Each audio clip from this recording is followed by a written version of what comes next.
কুয়েটে যে 18 তারিখ যে কুয়েটের ছাত্রদের উপর যে বর্বরোচিত যে হামলা হয়েছে সেটা নৈপথ্য ছিল কুয়েটে ছাত্র রাজনীতি প্রবেশ করানোর একটা অপচেষ্টা। আমরা দেখতে পাচ্ছি 5ই আগস্টের পরবর্তী সময়ে কুয়েটে অল্প সময়ের ভিতরে ছাত্র রাজনীতি নিষিদ্ধ করা হয়। তারপরে একটি মহল নতুন বাংলাদেশে এসে কুয়েট ক্যাম্পাসগুলোতে আবার অস্থিরতা সৃষ্টির প্রয়াসে ছাত্র রাজনীতি ঢুকাতে যাচ্ছিল। সেখানে নেতৃত্বে ছিল ছাত্রদল।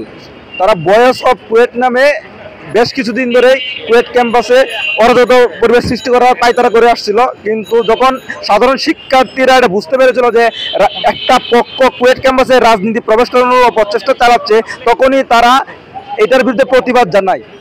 তখনই কুয়েট ক্যাম্পাসের যে সকল শিক্ষার্থী ছাত্র প্রবেশ করতে চাইছিল তারা স্থানীয় বিএনপির অঙ্গ সংগঠন, স্থানীয় বিএনপির ছাত্রদল, যুবদল, ক্যাডারদের ক্যাম্পাসে এনে ক্যাম্পাসে আন্দোলনরত ছাত্রদের উপর হামলা চালায়।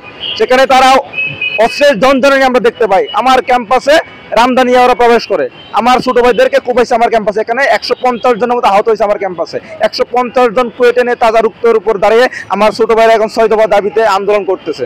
সেই আন্দোলনের জন্য আমরা সংহতি জানাচ্ছি। তো আমাদের কথা হচ্ছে যে আমাদের ভার্সিটির যে অ্যাডমিনিস্ট্রেশন বা আমাদের ভার্সিটির যে যারা পরিচালনা করছেন, যারা দায়িত্বে আছেন, আপনাদের উপস্থিতিতে এরকম একটা ঘটনা ঘটতেছে এবং বাইরে থেকে আপনারা প্রশাসন আনতে পারতেছেন না। দিন শেষে তো আপনারা জানেন যে আপনারা ব্যর্থ।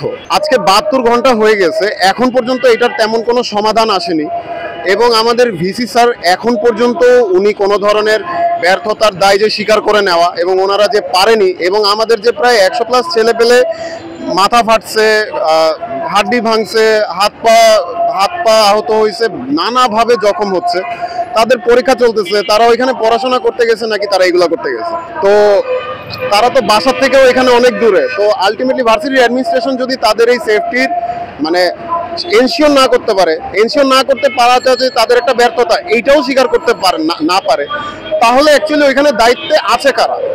তো যদি দায়িত্বের পজিশনের লোকগুলা যদি এই মানে দায়িত্বের ব্যর্থতাটা কখনোই স্বীকার করতে না চায় এবং তারা চায় যে এইভাবেই ধরে রাখবো, তাইলে দরকার কি এগুলার? তাইলে আমরা স্টুডেন্টরাই ওইখানে থাকি, আমরা ওইখানে মনে করেন যে এইরকম যুদ্ধ করতে করতে পড়াশোনা করব, যুদ্ধ করতে করতে পরীক্ষা দিব, তারপরে এসে পড়বো। তাইলে আপনাদের এই পজিশনগুলোর প্রয়োজন কিসের জন্য? এই পজিশনগুলো আঁকড়ে ধরে রাখার মানে কি, কেন দরকার?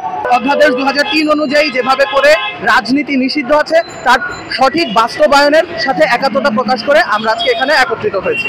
6 দফা দাবির মধ্যে আছে কুয়েটের শিক্ষার্থী, সকল কর্মকর্তা কর্মচারী এবং অধীনস্থ সকল যারা কুয়েটের সাথে জড়িত এবং কুয়েটের সাথে সংযুক্ত থাকা অবস্থায় কোনো ধরনের রাজনৈতিক কার্যক্রমের সাথে সম্পৃক্ত হতে পারবে না এবং এই সম্পৃক্ততা কোনোভাবে প্রমাণিত হলে তার যথাযথ শাস্তির ব্যবস্থা করতে হবে।